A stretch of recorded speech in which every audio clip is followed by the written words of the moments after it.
A bomba explodiu e parece que o efeito destrutivo é muito maior do que se esperava.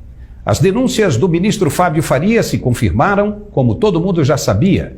Existe mesmo esse mecanismo de controle referido pelo ministro. Ele é real e usado com frequência para mensurar o fluxo de material veiculado pelas empresas de rádio e televisão. É fato.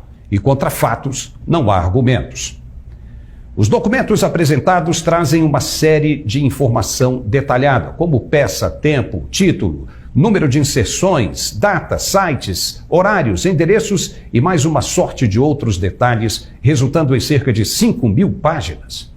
O funcionário responsável pelo envio de material de campanha do TSE para as empresas já foi identificado e até ouvido pela Polícia Federal. Ele mesmo teria se apresentado e prestado depoimento espontaneamente.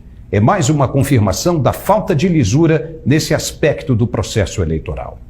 Alexandre Gomes Machado, de 51 anos, era assessor de gabinete da Secretaria-Geral da Presidência. Na corte, ele tinha a responsabilidade pelo recebimento dos arquivos das propagandas eleitorais e pela disponibilização das peças no sistema eletrônico do TSE, permitindo o acesso de emissoras de rádio e TV às inserções dos candidatos. Em depoimento na Polícia Federal, Machado revelou que foi demitido apenas 30 minutos depois de alertar os seus superiores de que havia irregularidades no envio das inserções para as rádios e TVs. Ou seja, o problema parece mesmo que teve origem no próprio TSE.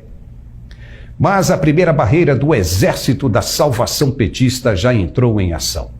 Ao fazer uma análise prévia dos documentos apresentados pelos denunciadores, o ministro Alexandre de Moraes disse que a acusação não tem qualquer prova ou documento sério.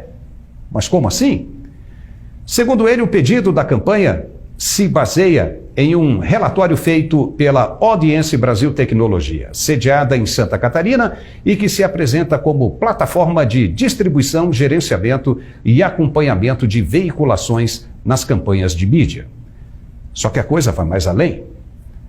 A exoneração e depoimento do funcionário demitido revela uma chapa bem quente que o ministro Alexandre de Moraes terá de pôr a mão. Ele disse que os acusadores não têm qualquer prova ou documento sério, correto? Mas quem disse que ele precisa de coisa séria para proferir uma sentença? Contra os empresários, dentre eles o dono da Havan, Luciano Heng, ele proferiu sentença e puniu homens de bem apenas com base em um print de WhatsApp. Porque agora está desqualificando o conteúdo de provas verdadeiramente incontestáveis. Se fosse o contrário, com toda certeza já teríamos um Randolph Rodrigues batendo na porta do STF para mandar a Polícia Federal prender o atual presidente. E o próprio Alexandre de Moraes ameaçou caçar a chapa da direita se as provas não fossem críveis. Olha só o tamanho do problema agora. Estamos diante de um paradoxo. Se ele não considera as provas verossímeis, então terá de caçar a chapa Bolsonaro-Braga Neto, como mesmo disse. Mas, por outro lado, se não caçar, depois do que foi apresentado, é porque considera as provas verdadeiras. E se são verdadeiras, terá de tomar uma medida à altura da celeridade que ele prega em seus depoimentos mais duros. E agora, José, quem descasca esse abacaxi? O fato é que a chapa da direita foi prejudicada sim. Os documentos mostram que houve falcatrua das emissoras de rádio e TV, ou quem sabe, do próprio TSE. 154 mil inserções roubadas e colocadas na campanha da chapa da esquerda. Se fizeram isso com tanta folga, em tão pouco tempo do segundo turno, é porque muito provavelmente também fizeram no primeiro turno. Agora imagine, no Nordeste, o eleitor só ouvindo e vendo campanha do candidato Lula. Em quem você acha que ele vai votar?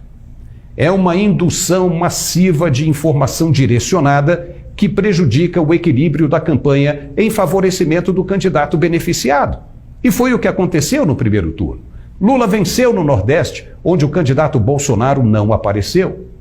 Se isso não é maracutaia, o que é então? Mas o TSE está tratando como se não fosse nada demais. Tipo, não, deixa isso para lá. Já foi, agora vai rolar o segundo turno, esquece isso. Não. Essas artimanhas da esquerda socialista não devem ser esquecidas pelo eleitor, Uai, seu app de vídeos curtos.